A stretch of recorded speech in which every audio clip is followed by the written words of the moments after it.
1, 2, 3, 4.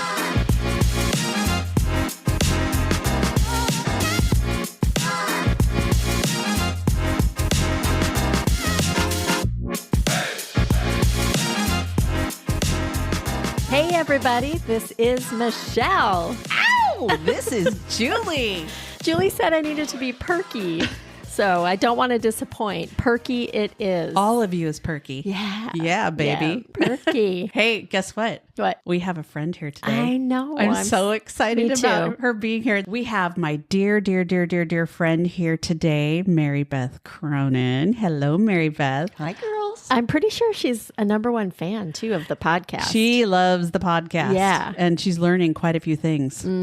She's fun. Yeah. She's asking a lot of questions about the details of some of these podcasts. Yeah. We got her on the mic and she is excited to be here and talk with us, but we had to get her all set up with the mic and make sure it was check 1, 2, 3. And I told her, give that mic some head. Like the banana. yeah. The banana story, it's a little bigger than a banana. Yeah. I mean, the mic is anyway. It is black though. Yeah. It, yeah, never go Just back. saying. Yeah.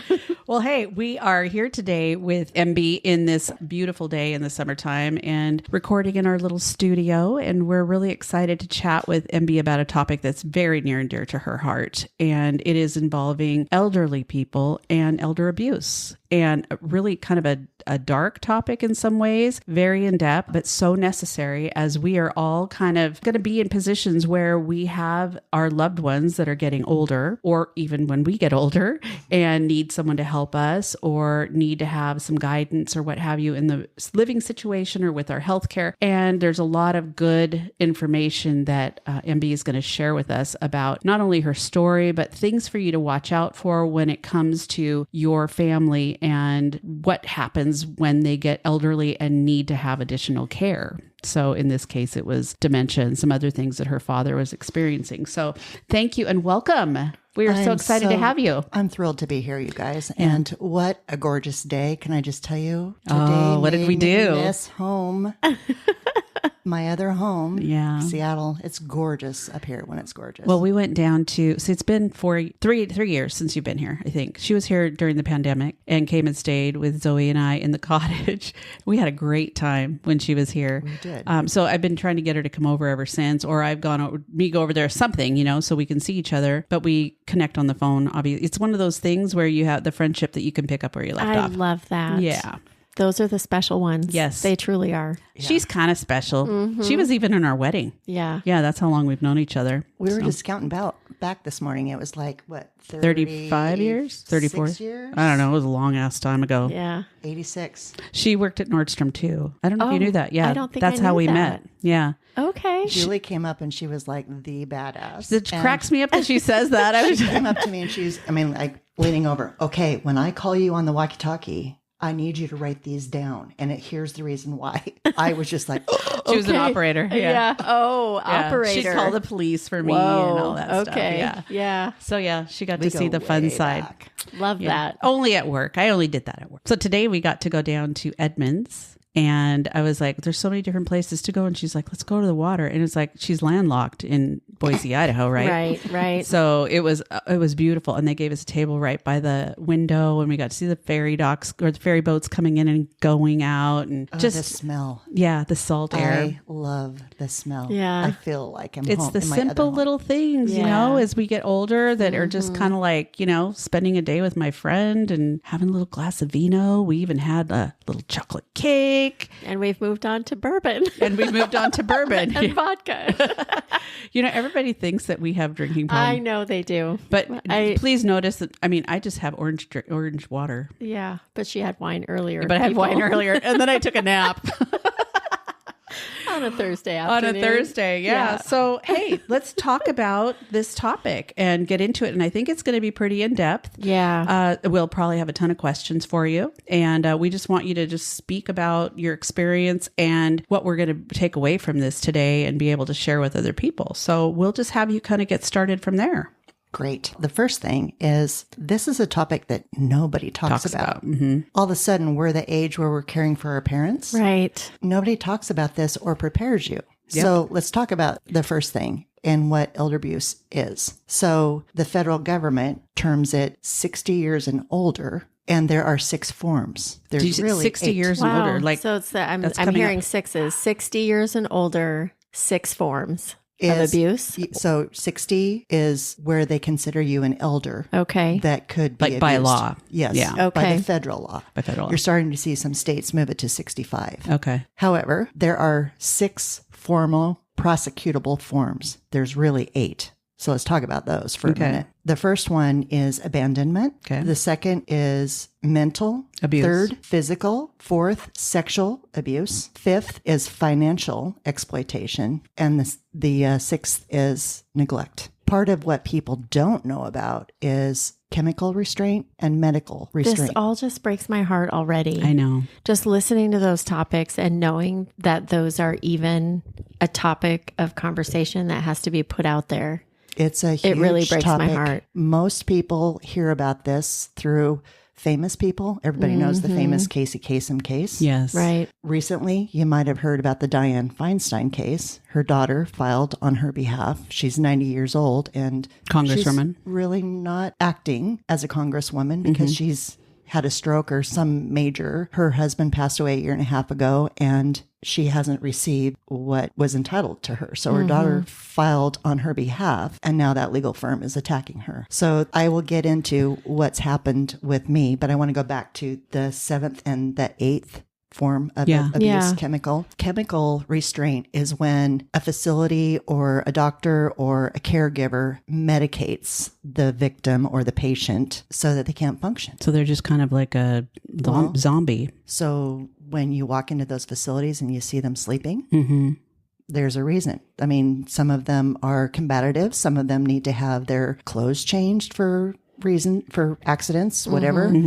If they're asleep, you don't have to care for them in the same capacity. Right. And the same is true for medical restraint. Medical restraints are used a lot when a patient or an older person is getting up out of bed at night. They're wandering the Like halls. with dementia or something like that. Okay. So dementia is another Layer. variation of this whole topic because those are people that are vulnerable adults that cannot care for themselves, oftentimes don't know who's walking into the room, even their own family. Yeah. And the cases that are reported, 1 in 6 people over the age of 60 in 2022 was abused in some level. 1 in 6. 1 in 6. And these aren't those- all people that are in facilities, though. These are people that could be at home as well, right? That's true. Okay. That's true. Okay. The statistics are actually higher in facilities. You see that? Yeah. And I'm using global Right. statistics too. This come from the World Health Organization. So 1 in 6 is reported.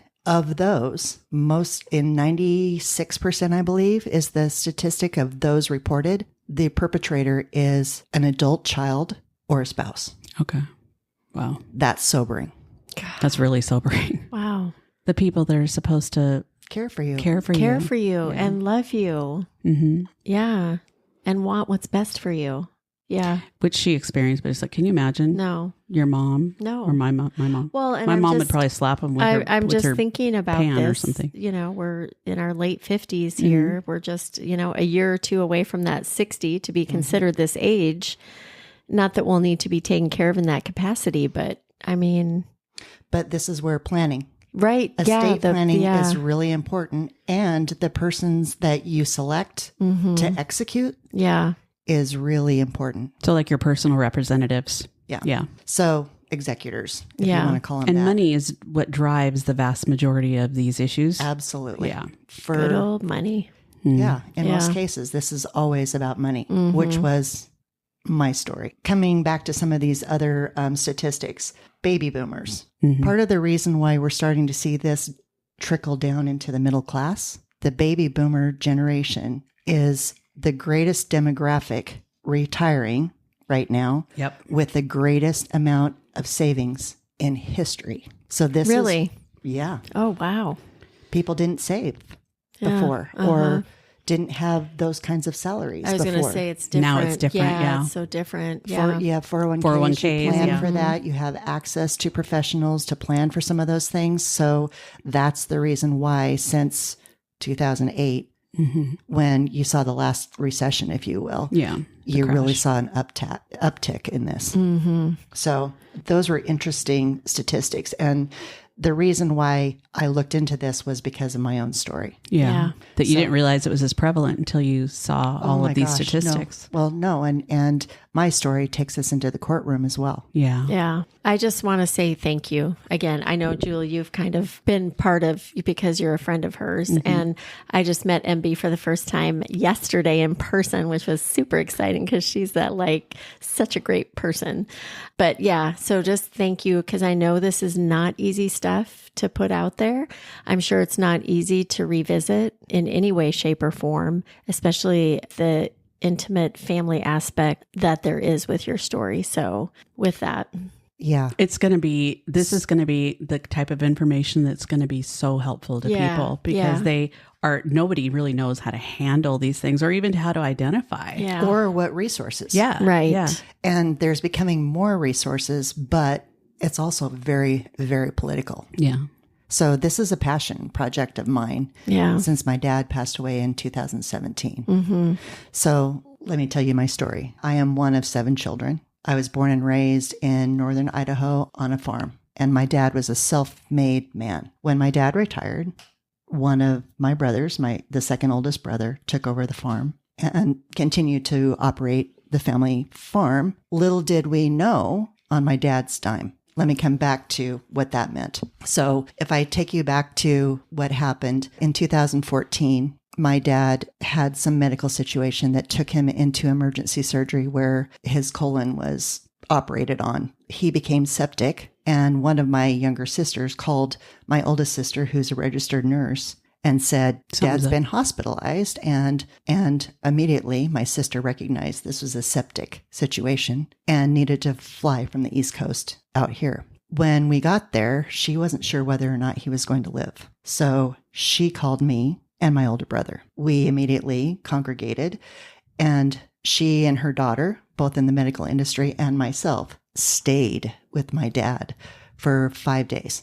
I was sleeping in a cot in the room overnight. I didn't know until I left that Friday, because I had to return to work. I didn't know that I'd been removed as his co-executor, nor did my sister know she was no longer the medical power of attorney. the nurse sister. And they were sharing information with us as though we were the caregivers. So Dad was on a lot of morphine. He didn't necessarily know that we were there, but nobody else was there. I couldn't figure out what was going on. Nobody So else. 2 out of 7. 2 out of 7 or 2 3? siblings. Yeah. Yeah, 2 out of my the sister 7 and children. myself and her daughter. Okay. Yes. Out of 7. Really weird. Couldn't figure it out. For the whole 5 days you were there? The whole 5 days. Now, my sister was there before me, so she had seen my older brother, my youngest brother, who were laughing at my dad because in his morphine stupor, he was pointing, he was Grasping at things in the air. Yeah. That's one of the side effects. which is, I couldn't quite understand that in such a severe situation. State, yeah. Yeah. So I never saw anybody. But when I left that Friday, I was checking out with the nurses and asking for updates. And she opened up the book and she said, well, aren't you? And she named my another sister. Well, my name was right underneath there, as was my sister's, who was with me. And we had red X's over our names. And she was like, oh, we weren't supposed to share anything with you. And I was like, what? What is going on? So that was the first tip. Right. I left and went home, and Dad made a recovery, and he was immediately 2 days later moved to a rehab facility. Okay. The rehab facility was in Washington State, right across the border. So I came back up 5 days later, and I arrived 7 o'clock at night. I wasn't sure I was even going to be able to get in. I wasn't familiar with this facility. I came in the front doors. They were open. I walked downstairs and started looking for Dad because everybody had a nameplate. Okay. I walked around, no nameplate. Couldn't figure it out. So I start peeking in rooms. I see my dad, and the nameplate had been covered with a 8.5 by 11 white piece of paper. Nothing on it. See the desk. Okay. I walk in there. The room was so hot. And my dad was still dressed. It was dark. It was dusk. Mm-hmm. The room was really hot. Dad had his shirt open. And good thing I walked in when I did, because they had put a brace on him to hold the incision tight. Mm-hmm. That brace had rolled up from his pelvic bone, and the incision had burst. Oh, geez. Oh boy. And the room was hot. So I immediately was out to the nurse's station and moving people immediately. And I stayed there until he was stable. Was he coherent? Agitated. He was agitated. He was awake, but he was agitated. And I think more than anything, he was in pain. Yeah. And so hot in there. I was livid at that care. What are you people doing? Why is he still dressed? Why aren't you on top of this? When was the last time he had medication? Right, so many questions. Yeah. Anyway, so I stayed until he was stable. I rented a hotel room because I couldn't stay there. No. And by the time I got there the next morning at 8:30, they knew who I was. Oh, the girl with the red X over her name. Well, that was the hospital. Did they do that here too? Yeah. So in those facilities, they have director of nursing, they have social workers. The social worker came out to the nurse's desk, asked me, well, apparently they wouldn't let me go see Dad until I visited with her. So I was asked to wait at the nurse's station while they called her. So I went to visit with her, and she was young, newer stuff, but she said the wrong thing. I'm not very good with people who say, no, you're not going to go see your dad. And I said, I beg your pardon. We have orders that you are not to see your dad. Orders from who? Exactly what I asked. And I asked the question, and she said, there's been some allegations that maybe you are working some issues concerning finances with your dad. And I said, I haven't talked finances with my dad. Do you see the condition he's in? Who would be talking finances? If anybody is, you should remove them, but that is not me. Well, I'm sorry, you cannot see him. So I left, and I immediately went to the sheriff's office. Okay. Well, this is a civil matter. Yeah. So they couldn't do anything. So I left and immediately returned to my hotel room, and I started making phone calls. The phone calls were to obtain an attorney. Yeah. Like, how would you even know what to do in that situation? What was going through your mind? Had you confirmed at that point that who had removed you and that all of this, you didn't even know yet? Yeah. Had no idea. Were they not answering your calls? Like, did you try to reach out to your siblings? Part of that information came from the social worker. Got it. That Okay. My sister was the one who was in charge, and she had directed. And I said, she didn't have that authority. Can't do that. Well, so I went down to the sheriff's office. Well, she'd already called the sheriff. Oh. This is a really small small community. She'd already called them. Nonetheless, the law is the law, and they couldn't do anything because it's a civil matter. So I started making phone calls for attorneys. Long story short, during this time, they had filed a motion with that county to restrict not only me, but my sister that was out. The nurse. The nurse. Yeah. And also my oldest brother, which I couldn't even understand the connection there. My brother had my uncle join him and tried to visit Dad, and they were stopped, including having called the police. Oh, wow. So Why? nobody is understanding.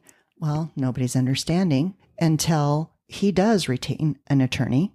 He's got the attorney in that town that is known for this kind of work. You mean your dad retained an attorney? My oldest brother. Oh, your oldest brother. Okay. And that attorney has taken him on, and he explained, typically this is about money.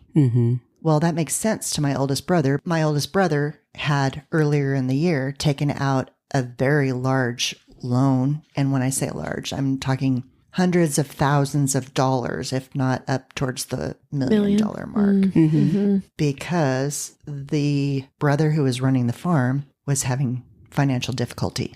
I mean, to the point of bankruptcy, all those things were, we were hearing all that through the family, but certainly didn't know the details. Right. So that is what he chose to do, was focus on my brother, including working to the point of revising my dad's will.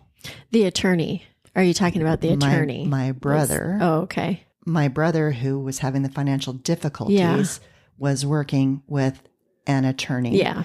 that my dad, and I put air quotes around this, Sure. retained. Right. Got it. Okay. Right. My dad was in no mental capacity to have retained an attorney. Right. Here's what was happening behind the scenes and in this time. And this is why we were in court for the next year and a half, Yeah. which was painful. So let me stop for a second. So your oldest brother took out a major loan to help the other brother, and the other brother took the oldest brother's money and then was cutting him out of all of the care and all of the communication regarding your dad. Correct. Okay. I just want to make sure that's clear to everybody because there's a lot of people involved. Correct. Okay. If you want to take somebody out of a will, you've got to have a great story. Sure. So that was the story. Hmm. So they were working behind the scenes with dad's attorney. Air quotes again. Yes. Dad's attorney. Yeah. To revise dad's will to remove myself, my sister, the RN, Mm-hmm. and my brother who had just bailed out Your other brother. my other brother Why do you- for dad's farm. Why did they want you out? Well, Do you she was know? a personal representative. I know, but is that because you're like level-headed thinking? I mean, why? Do you know even why? Or do I need to wait? Is this coming later? I think it's a fabulous question, but I think it goes to what happens with elder abuse. Right. When somebody needs or wants money, look at how far they're going to go. Yeah. Well, and MB is not the person who was going to tolerate that, and she was one of the executors, Right. Her and the sister that, Right. yeah, Yeah. So, Yeah. but your older brother was not an executor. He was He had not. just loaned money. My sister was a medical power of attorney. Yeah. And I was the business executor. And all that changed by the time dad was in the hospital. But you didn't know about it because it was happening behind the scenes. So you can sign in Idaho, you can sign a durable power of attorney with dad's ex, He wrote an X. not even his signature. Wow. And when you look at his signature on the revised will, I had the handwriting analyzed. It is not the same signature. It was backdated And forged. and forged. Yeah. Wow. So yeah, some really rough stuff. I was And, going to like, say, we're- was this all like a surprise to you? Were you like, what the fuck? Why? Well, you didn't, I mean, a surprise in that were they capable of it or Well, both. Like, were they capable? I think you knew they were capable, but in in the couldn't middle fathom. of it, I was really disgusted by it. But at the same time, the other part of me is really analytical, and it's like, oh hell no, you Would are you not have going to do this right, to dad. Right. Would you have expected it? Like in the moment, now looking back, I'm sure that answer is different, but in the moment, would you have expected this to be taking place? Not in the moment, but was I surprised? No, because my second oldest brother who had the farm, he was in dire straits, Yeah. and he's also the biggest narcissist you'll ever find. And in these small communities, he's so dynamic. Yeah. People cannot. Yeah, everybody knows him. Isn't that and- crazy? I know. Yeah. That's the story they're still to this day telling. yeah. And I finally gotten to a point where, you know what? If they needed to do that for my dad's livelihood money that he worked blood, sweat, and tears, Yeah. let him earn every fucking penny. Yep. Yeah. So you retained an attorney. Sorry, I'm just no, trying no, to no. get back to the I story. started calling attorneys. Yeah, you started calling. I think I called 17. Really? Half of them conflicted out because they knew my family. Oh, Oh. small town dynamics. Yes. Yeah.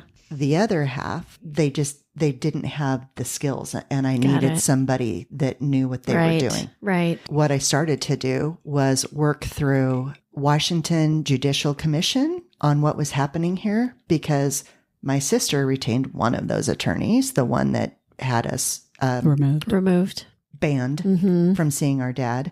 I didn't see my dad for 7 weeks. Wow. And I was telling Julie earlier today, I had to basically be prosecuted by a court appointed guardian ad litem to prove my innocence, that I knew nothing about this. Because they basically, everything that they were doing, they were saying you were doing. Yes. Yeah. And so they were making her the bad guy. Oh my gosh. That's what I'm saying.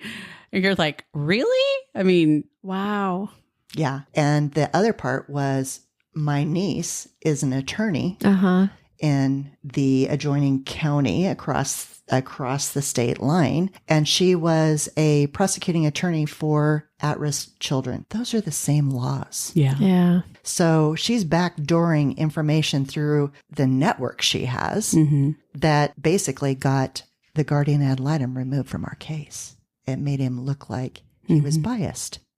So she's the child of... My brother that was running the farm that Got it. needed the Okay. money. Got it. Okay. The youngest child. She's an attorney. Okay. Yeah. So they were meeting up at my sister's house with the attorney doing all of this brainstorming for how they were going to prosecute this case. It was never, ever settled. It ended up being my dad being a ward of the state. Wow. That's how he died. Aw. However, my sister and I, the RN, Mm-hmm. we were with him when he left this earth.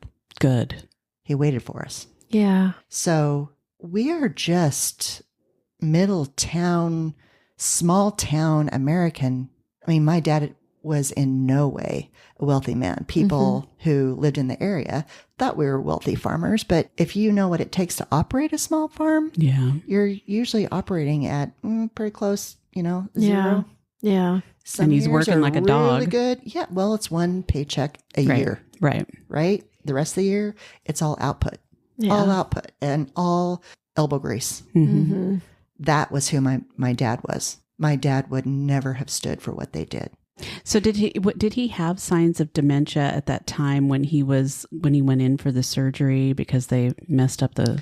Definitely. So in 2000, I want to say 2008-ish, he was still living at home up on the lake up there, Coeur d'Alene. And I called my sister, the one that banned me, Mm-hmm. because she and I were, This is several years before the banning actually happened, though. yeah. Yeah. The banning happened in 2014. Yeah. In 2008, I started seeing that he needed help. He wasn't doing well living alone. He had macular degeneration, so he couldn't see anything. The TV would be blaring. That was his entertainment. Mm-hmm. He wasn't hearing well. And those are things that escalate dementia. Yeah. Escalate when you can't, your senses have to pick up somewhere. Sure. He was showing signs. He was not bathing. He was all those things. So we decided collectively in 2012 that he probably needed to move to a facility. That started some of this work. Okay. He miraculously sold the lake place that was worth several $100,000 more than my youngest sister paid for it. She doesn't even use it today. Loans it out to certain people. They probably got him to sign those papers too. They did. Yeah. The signature doesn't match. Sold his car, gifted his brand new car, brand new, right off the lot, 0 miles, to my youngest brother, which was hilarious watching him and 3 or 4 of his girlfriends driving in this sea blue Camry. It was periwinkle blue. Oh, jeez. I'm sorry, but loaded with everything. Yeah. Yeah. So he drove that with all of his, all this stuff just started being distributed. Yeah. And all of the bank accounts that I knew of when Dad shared that with me were all gone. They were all closed. So let's talk about the other part. So where was all his money? Moved off, siphoned off, and I still There wasn't another account that they consolidated it to or anything like I that? still don't know. Okay. We had forensic attorneys. Okay. When I finally did retain an attorney in the Boise area, they consolidated to 2 or 3 accounts, but he had more cash than that. So they liquidated a lot of it. And I'm sure a lot of it went to my second oldest brother in trouble. I'm sure some of it went to, the 4 of them. Right. That was the plan. We were all going to be cut out. But it's happening in little increments along the way. It's not like some big thing that's happening all at one time. But the car is happening and the house is all of a sudden kind of like been sold to one of them. And all these things are happening, but you're not really in the loop on them. Correct. Yeah. And in my opinion, one of the big takeaways that people need to pay attention to, if they are an executor of an estate, California, I'm trying to remember this guy's name, Bill, I want to say Dole, that's not right. Senator Bill Dole out of Sonoma in May of this year is bolstering California's bill so that any bank transaction has to be reported Okay. for elder abuse, especially when you aid in moving large sums of money. You must report it as elder abuse so it can be investigated Right. before the money's gone. States have to update their elder law. Yeah. They're predicated mostly on child abuse. Right. So you understand a child's vulnerability. They don't have the words. They don't have the money. They don't have the skills. Elders, Same. especially when they have memory care issues, are the same thing. The difference is there's no laws that protect them because it's assumed they can manage their affairs. Yeah. Or that their family will take care of them and they'll deal with it. Well, I mean, that's what people are assuming. We must update our state level elder care laws. Yeah. When I started doing that in the state of Idaho, what I found is most of our legislators and also representatives are attorneys and wealth planners. They do not want to put a check on themselves. No. So this is one of my passion projects that I really feel strongly about, getting information and as much out there so people understand where they can go for help, even get a nonprofit started to start helping people. Right. Because by the time you figure it out, it's often too late. Yeah. Well, and when they're progressing, they're getting older, they're progressing, sometimes their health can deteriorate very fast, and when they're in their right frame of mind, they know exactly what they want. They have everything kind of established. And then the moment they start losing some of that capacity, there is, in a lot of cases, in your case, you see with your siblings, people stepping in and starting to take advantage of their trust. Misappropriating for their own needs. Yes. Absolutely. In the case of Casey Kasem, that story, the new wife moved him up from California to Port Townsend, wouldn't allow his 3 daughters to see him, then moved him up after he'd died, took him to Canada. She ended up burying him in someplace in the Netherlands. They don't even know where he is buried. And all of this was because she was cutting them out of their estate. Did he have his will and all of that updated? So basically she was the sole beneficiary? Yeah, that's correct. Yeah. So did my sister. My sister took us off. So she was the sole executor making these decisions. And if you know my sister, she's so insecure. She's such a broken person, but it was power for her. Yeah. I mean, it's kind of a heady thing if you're into that. Yeah. No thanks. Wow. It's a heavy, ugly story. And it happened in a teeny tiny small town where it's a one-horse town when it comes to the attorneys that have this specialty. Believe me, that particular firm is so unethical and corrupt. And so is the judge. Yeah. Incidentally, the judge in this case is now in prison. Oh, wow. Because all those women that were taking all of our paperwork and our affidavits and all of our filings, he was abusing somebody in that office and, supposedly a local attorney in the area so he's in prison. He's lost his license. He was pulled off the seat. He can no longer practice in the state of Washington. So he was sexually abusing someone, like one of the people that worked for him? Oh, okay. Multiple. There were 9 women that came forward. Jeez. I had written to the Washington State Judicial Committee to have our entire case reviewed because he was the one that was letting backdoor information come through and ruling on it. And he knew where it was coming.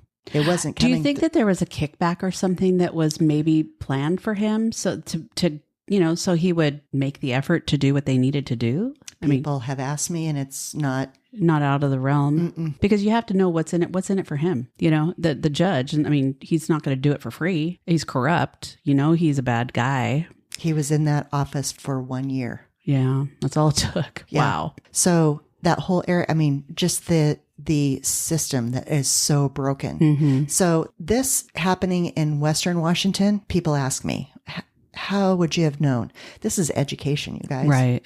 So if you are hearing about things that you know to report, you'll do that because you are hearing this is something that you should be suspicious of. Right. Well, if nobody's telling you, they get by with it and it becomes part of the system. It's definitely part of the system in that area. So in Western Washington, if you saw something like that, wouldn't you pick up the phone and say, hey, somebody needs to take a look at this person? Yeah. Nobody does that there. See, They when I turn think the of other way. elder abuse, I mean, the financial thing kind of makes sense to me, because these people are super vulnerable. They are relying on the people that they love and trust in a lot of cases to walk this through the way the was way it's designed. supposed to be. Yeah. How they designated everything to be. So you can see how that would happen when I'm thinking of like abuse, like the physical abuse. I mean, you've been hearing about cases of people, and a lot of the time it's like elderly people with memory care issues because nobody will really take them seriously if they say something, Right. maybe, I don't know, but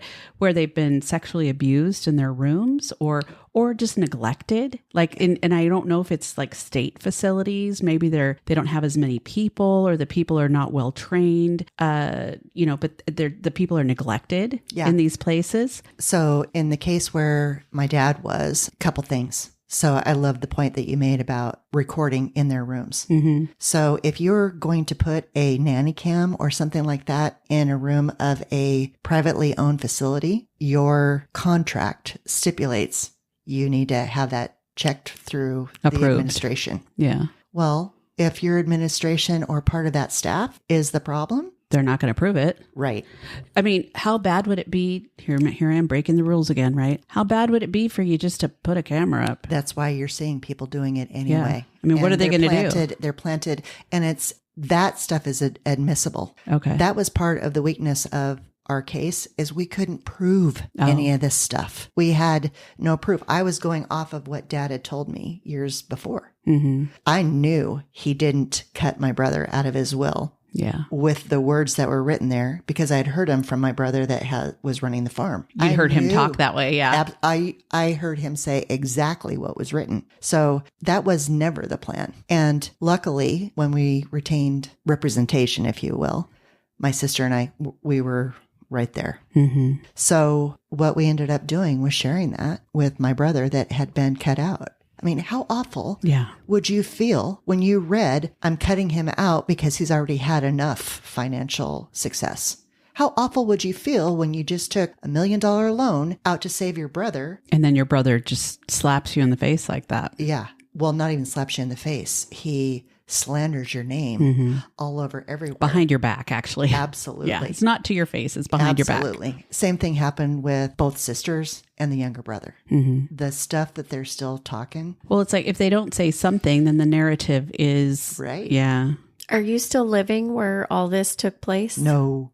Oh, okay. No. I was just kind of wondering the dynamic there. My sister is the only one living in the hometown that we all grew up in. Okay. And she needs that story to continue. Sure. She needs people to see her like my mom. So she does the big Catholic church thing. I hear it all. And my youngest brother that benefited with the car, with the money, ended up marrying one. He would bring these girls like dates to the court hearing. Oh my God. Oh, boy. There were 2 or 3 girls. And my dad, it's funny, my dad would call him the redhead or, Dad, he knew. Like a girlfriend, every girlfriend that was flying through. But he would make it was Comment. derogatory Yeah. always. He had him pegged. Mm-hmm. Well, he ended up marrying this last one and she was having an affair on him the whole time. He lost everything. And the big boo-hoo I heard through town was, she stole my dad's money. Well, so Oh. did you, pal. Yeah. Yeah. So she married him probably because of the money. Yeah. Karma. Yep. It's a bitch, man. I love that bitch. Yeah. So you start to see some of that. Yeah. And Was this whole process, it had to have been pretty exhausting. oh my God. I mean, Do you see the physically, color of my hair? emotionally, all of the things. Yeah. I turned white Yeah. through this. So, I'll never forget being at my dad's service. And again, I had the privilege of being with him when he passed. Yeah. So I know he knew I was there. I know he knew I was there on several occasions. Mm-hmm. He would weep. Yeah. Physically exhausting. I feel like that's just what I gravitate towards because I've had a few things in Yeah. my life that Well, I have think you taxed don't me run like away that. from them. That's the difference. Somebody had to speak for him. Mm-hmm. Right. And, one of the most poetic moments in hindsight was the last hearing with that judge. Mm-hmm. And he proceeded. I was sitting in the back. I always sat in the back in the middle. I didn't sit with any of my siblings. I did that so I could see both sides. Both Right. sides, Because yeah. they would separate every single time. They would go to the right and they'd all be huddled together and talking. And my brother, bless his heart, he and his wife would be on the left, and they were always scared. Yeah. They should have been, right? So I'd always sit in the back and I'd watch all of this. Anyway, you knew what he was going to rule on because he proceeded to lecture my family on what a family looks like. And this guy's in freaking prison I love for it. screwing all of his staff. Oh my God. Yeah. Sounds like a real stand-up guy. I wonder how he treats his family. Well, I wonder if he's even still married. Yeah. I mean, Oh. I have no idea. Yeah. If she's smart, then the answer would be no. Yeah.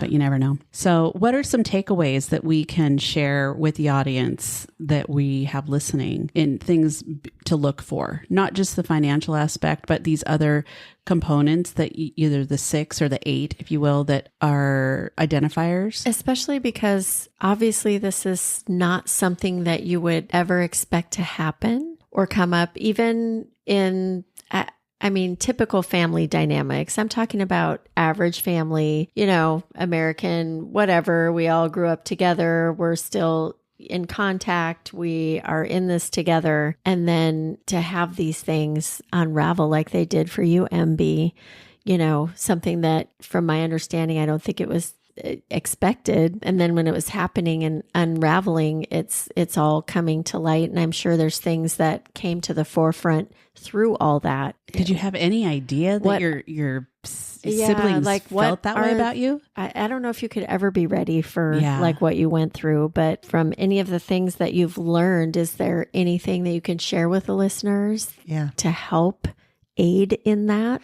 Well, there's a couple things if you're looking for assisted living Okay. or higher level of care, or meaning memory care, Okay. or caregivers. Mm-hmm. Walk through the facility and talk to Yeah. some of the residents, and even some of the residents that are in memory care, just to see how they react. Mm-hmm. Also pay attention to how many are in their recliners, knocked out, zonked out in the middle of the day, Right. Yeah. because that is a big tool That's so and sad. it's difficult to prove. Yeah. So if you have a loved one and you're finding them asleep, you should start showing up unexpected every dang day. Yeah. Yeah. So that's the first one. I would. I have a friend whose mom is in memory care and is pretty far gone in terms of she's still happy and talking and all that kind of stuff, but she doesn't remember who people are. But my friend, when she goes to see her every week, and she says that she notices not just necessarily in her mom's room, but around there, real strong smell of urine.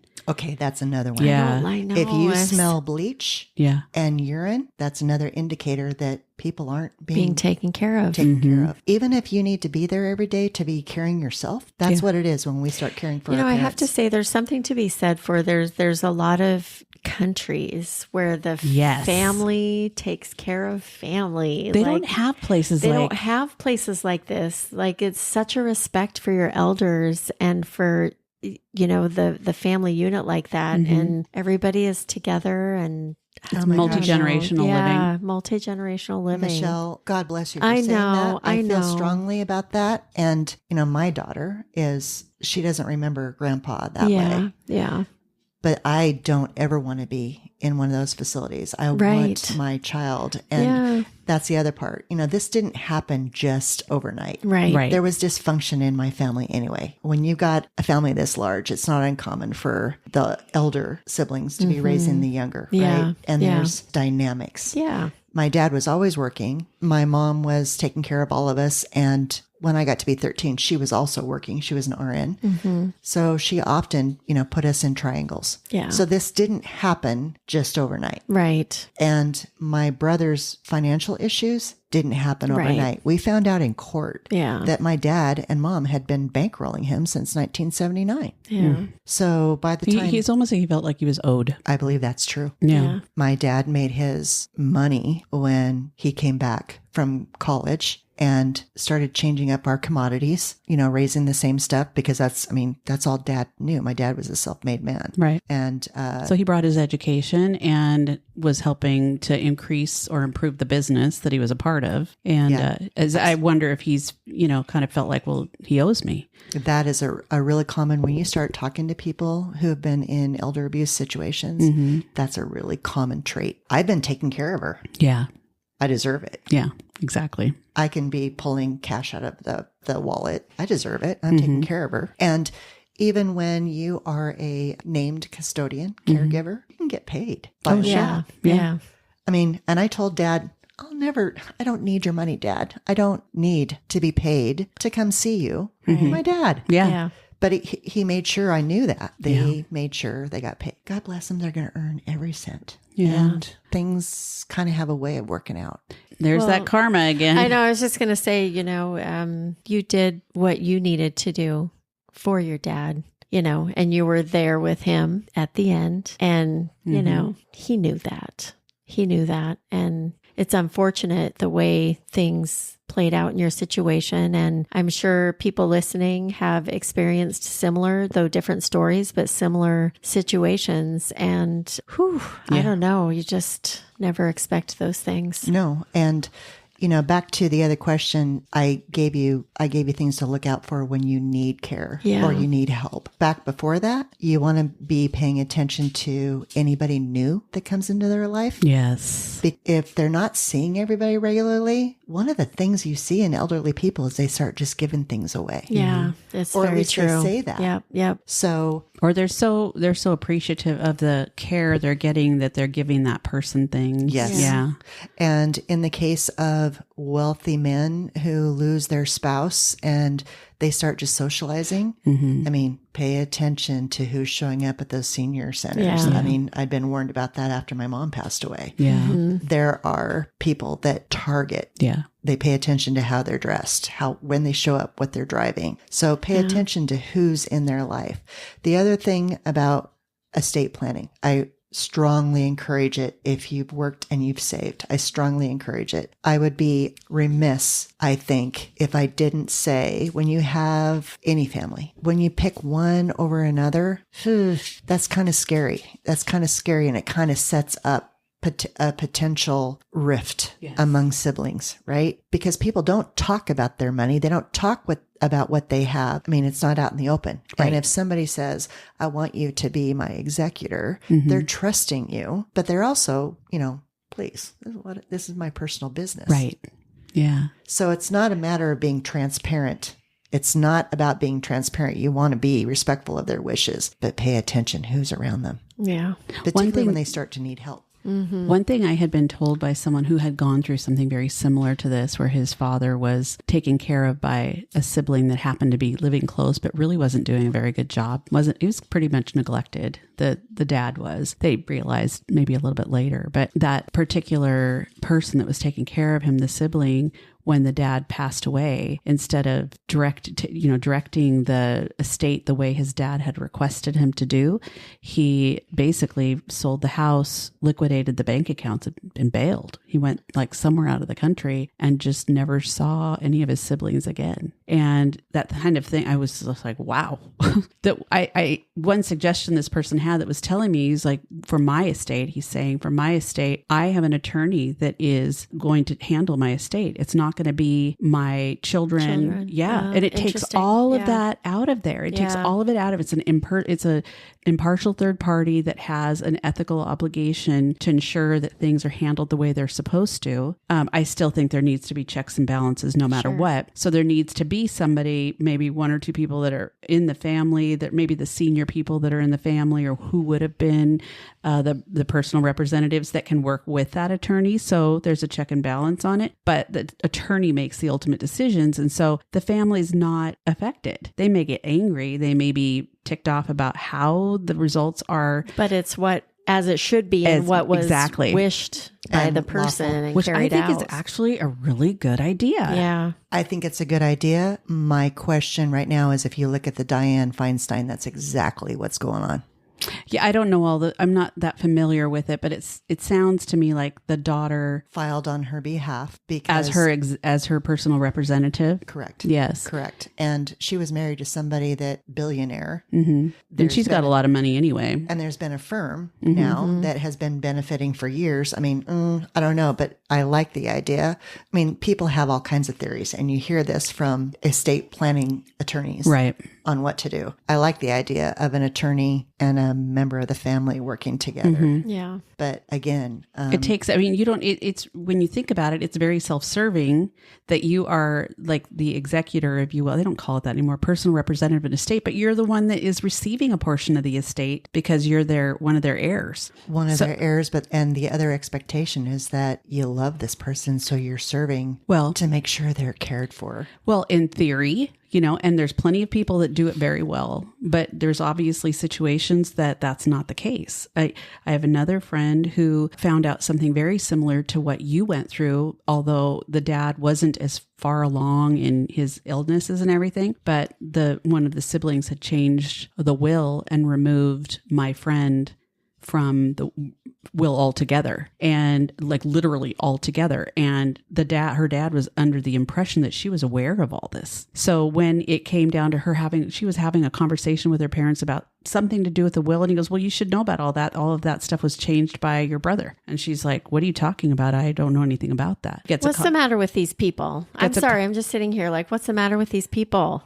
That's my point. It's kind of like, but this sibling, it doesn't surprise me in the least that this sibling did that because he's greedy and he didn't give a shit. Yeah. He didn't give a shit. The things that person did after his dad passed away, just sold out stuff. Sad stories. I know. It's just really, it's ridiculous. But And that is the trait of my brother that Yes. was having. He's narcissistic. He can sell fish to fishermen. That guy, he's so dynamic. But let me tell you what, he is so calculating. Yeah. yeah. Well, I think you would have to be very calculating and have your soul is like maybe somewhere in the bottom of your pinky finger, and it's missing to do something like that to anybody, but to your family. He referred to my dad by his first name. Yeah. Behind my dad's back. But when he was in crying for money, I'm sure it was Dad, and he spotted, again, back to family dynamics, the four of them never had relationships. So the fact that the four of them were in cahoots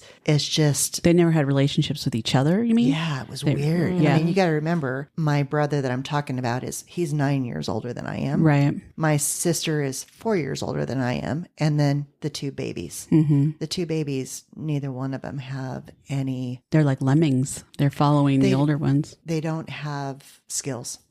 So anything that benefits them, gimme. Makes me feel like I need to be so specific in like my will or trust or whatever the things are that you have, being very, very specific. I don't know. But, And the person maybe who you put in as your personal representative isn't someone who's benefiting from your estate. Right. I want to get into, we've talked about a couple different ways that things to watch for. So we'll get back into that. Because we will go off on these tangents and these little rabbit holes. Yeah, which is okay too. I was trying to separate the two things of when you're looking for care, what you look for in a facility, particularly if you're looking for a nonprofit, right? Or excuse me, a for-profit. Yeah, because they're and I think it's important to point out too that there are facilities that are for-profit. Because I don't think most of them are, but there's also government facilities that are like and Medicaid facilities, and so people that are have no money at all, that's where they end up, and that's where I think a lot of the abuse and neglect maybe happens. You can Google and you can see where the numbers are different in the U.S. in those kinds of facilities versus like home care. Oh yeah.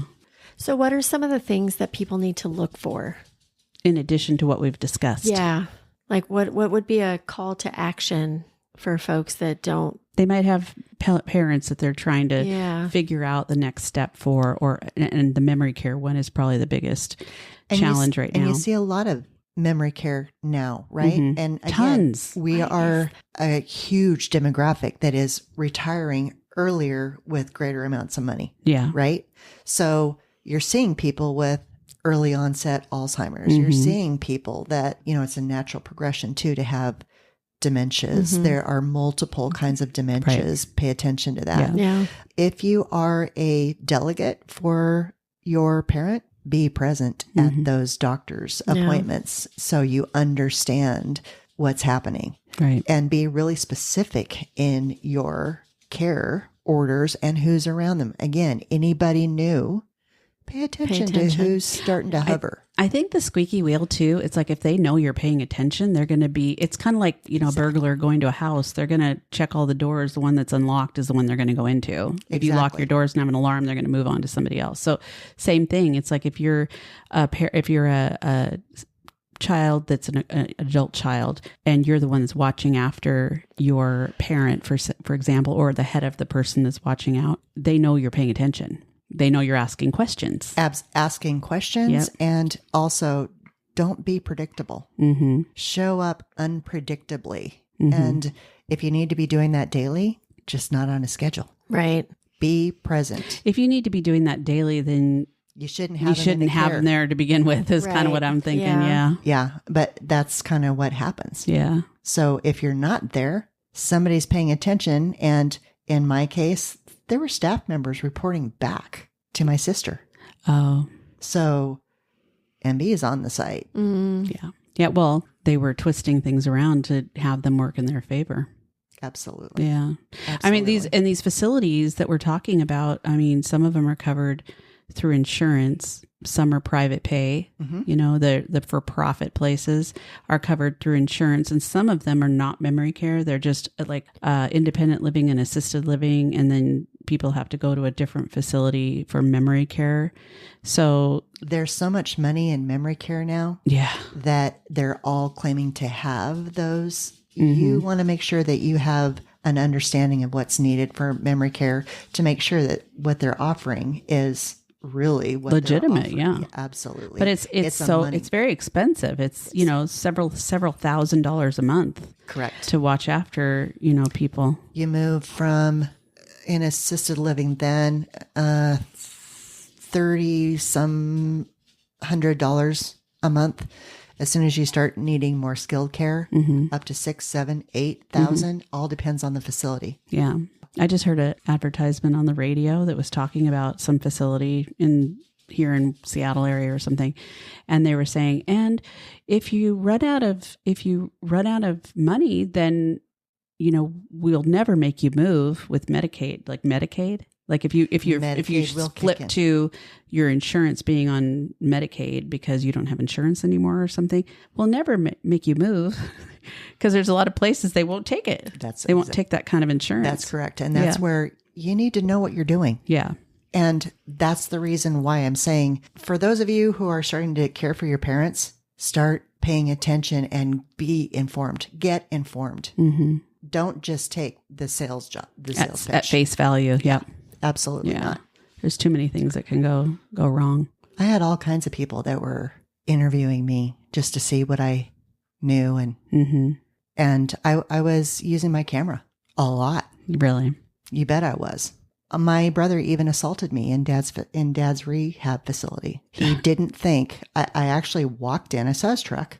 I walked in. My baby sister was literally laying across my dad with her cell phone in his ear. They were talking to dad's attorney. In air quotes. Yes. With my brother that had all the financial difficulties standing right behind the curtain. As soon as I walked in, conversation over, she jetted and he knocked me up against the closet and threatened me. And I wouldn't look at him in the face. I had my arms up intentionally because I knew there was somebody right outside the door that was watching and he didn't know it. Oh. But after that happened, his daughter backdoored that information and that guardian ad litem was released from our case. I should have filed a police report. Yeah. But I was advised from the guardian ad litem not to. Still civil. And then they ended up losing their job. Yeah, go figure. Wow. So, yeah, my mom had a short stint at a residential care facility, and 7 weeks to be specific. She was not.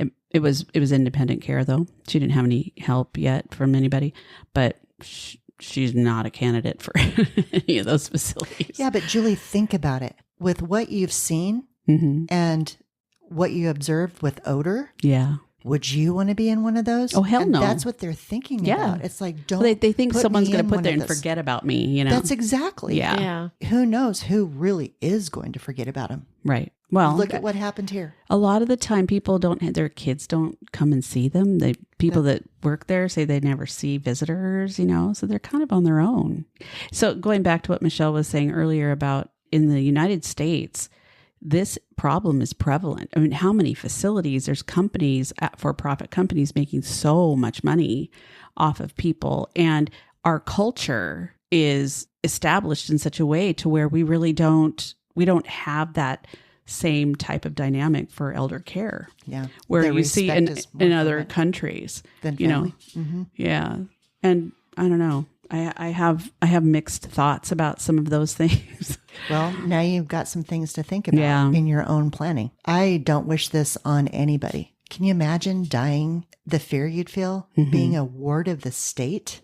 Well, If and he especially even understood it. He's confused. That's the whole thing. It's like he has memory care issues. He's confused. There's nobody with him. He doesn't. It's like that's the one time that you would need to have people that know you. To, you know, I know people get to the point where none of that really matters because they don't recognize anybody and. They're just, I mean, everybody handles things a little bit differently, I imagine, when they get into those positions of being that sick. But I know people can get angry, they hallucinate, they go back in time. There's all kinds of, and I don't know all the details. Yeah. But it's, you know, it's kind of one of those things where nobody's going to probably be able to mind the way they need to be taken care of. Than somebody who loves them. Yeah. All the more he's enjoying paradise right now. Exactly. Exactly. Free from all the worldly things that bring us down. Yeah. He's absolutely home and in a better space. Yeah. And I'm sure when he was watching all that, it was just kind of like, wow, you guys. What have I What was- created here? what I don't was- think he was wondering that. It was just kind of like, wow. Keep living in paradise, Mel. He's with mom. Yeah. Yep. MB's holding it down here. Yeah. Yeah, for sure. Thank you so much for sharing. I know that's a lot of heavy stuff, so I'm sure not easy to revisit, but thank you for giving us the information and being able to share it because I know definitely a passion based on everything that you went through. I hope if just one person out there can be helped, I hope, It just brings My a real story. awareness. Sure. because nobody talks about it. And perpetrators work really hard to hide it. They don't want to be seen for who they are. Very much under the radar and very opportunistic, motherfuckers. Yeah. Well, we're bringing some of it to light. And hopefully our listeners, like you said, MB, even if it's just one, that we were able to share a little bit of information to bring some insight to similar situations. Yeah. And Thank you so much then, for yeah, being here. I know this glad. has not been an easy topic to talk about, but it's got to feel good to know that you're sharing it with people who are going to hopefully be able to use it to their benefit and help their family and help themselves, frankly. I really feel strongly about setting something up to help people navigate this. Yeah. The system is just so broken. Even court-appointed guardians, they're not people with that skill set. Right. Yeah. They're just somebody that they appoint and they're getting paid. It's that independent third party. Yeah. That was There's no skin in the game. There's no real skin in the game. Yeah. Well, thank you again. And I guess until next time, Michelle will tell you all about our socials. I mean, you know, the socials. You know, the TikTok, socials. the Facebook, the Instagram. You can like, follow, share, comment. The more you share, the more, you know, we get out there and we'd appreciate that. So if you enjoy listening, tell people about us and word will get out. I know right. 3 people in my family that are going to be listening. All right, my sisters. Have a good one. All right. Thank you. Good night. Bye, everybody. Bye. Bye.